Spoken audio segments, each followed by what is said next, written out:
Après ça, nous sommes entrés dans la cabane. Il y faisait sombre. Le toit et les murs étaient faits de branches recouvertes de larges feuilles. Il y avait juste un trou au sommet pour laisser s'échapper la fumée d'un feu qui brûlait sur des pierres plates. Et sur ce feu, il y avait une petite marmite dans laquelle frémissait un liquide rougeâtre contenant des morceaux de bois et d'écorce. L'odeur était amère quand elle arrivait dans mes narines. Je me suis assise contre le mur, près de l'entrée, pour ne pas trop la sentir. Alors, Fahim, qu'est-ce que tu crois que je peux enseigner à Zabia? Il a demandé Silvio. Tu sais bien, Silvio, tes trucs là, je ne sais pas dire, moi. Silvio a grogné un peu, et puis il s'est tourné vers moi en tirant sur les poils de sa barbe. Zabia, tu as de la chance d'avoir un ami comme Fahim. Je sais. Je ne suis pas sûr que tu saches vraiment. Les amis se soucient de ce qu'ils aiment. Ils veulent les contenter. Leur offrir des cadeaux pour amuser leur esprit ou des gourmandises pour régaler leur ventre. Ils leur disent des mots doux et tendres pour apaiser leur cœur et toutes ces sortes de choses. Mais Fahim est un ami encore plus précieux que ça pour toi. Et sais-tu pourquoi? Non? Parce que Fahim se soucie de ton salut. Silvio m'a regardé un instant pour voir si je comprenais ce qu'il disait. Évidemment, je ne comprenais pas. C'est un bien gros mot, hein, Zabia. D'ailleurs, je ne l'aime pas trop. Les mots peuvent être trompeurs. Le salut. Je ne suis pas sûr qu'il t'ait amené voir la bonne personne pour ça.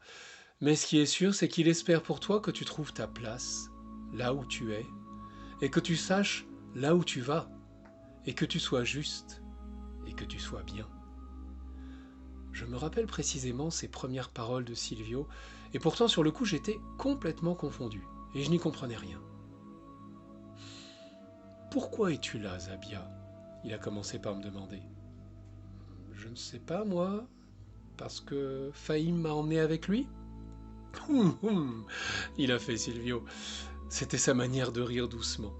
Non, je veux dire, pourquoi es-tu là, vivante, dans le monde? Ah, parce que mon papa et ma maman, ils m'ont faite. Il a approché un peu son visage du mien, et puis il s'est écarté. Tu es une petite fille bien sage. Tu apprends ce que les grandes personnes disent, et tu le répètes, parce que tu as confiance en elles. J'étais un peu vexé par ce jugement. Mais c'est très bien, ma petite Zabia. La nature est ainsi faite. Même les petites panthères apprennent à chasser en faisant comme leurs parents. Et c'est bien pour elles. Je reprenais un peu confiance. Non, mais ce que je te demande, c'est pourquoi es-tu là? Si tu as des frères ou des sœurs, ils ont aussi été faits par ton papa et ta maman. Mais toi, Zabia. Là, il a marqué une pause. Je commençais à comprendre. Tu vois, il m'a lancé. Ça commence à germer. Toi, Zabia, pourquoi es-tu là, dans le monde, tel que tu es, là où tu es? Pourquoi as-tu ton caractère? Pourquoi as-tu rencontré Fahim? Je ne savais pas quoi répondre. Ou bien, c'est pareil, pourquoi cet arbre est-il là, dans cette clairière? C'est pareil, j'ai dit, avec une toute petite voix. Oui, il a soufflé, comme si c'était un grand secret. C'est pareil. Mais j'en sais rien, j'ai dit. Tu es sûr que tu n'en sais vraiment rien? Comment je pourrais savoir? Avant le comment, reste sur le pourquoi, ma petite Zabia. Le pourquoi? Oui, le pourquoi. Est-ce que maintenant tu comprends la question du pourquoi? Non.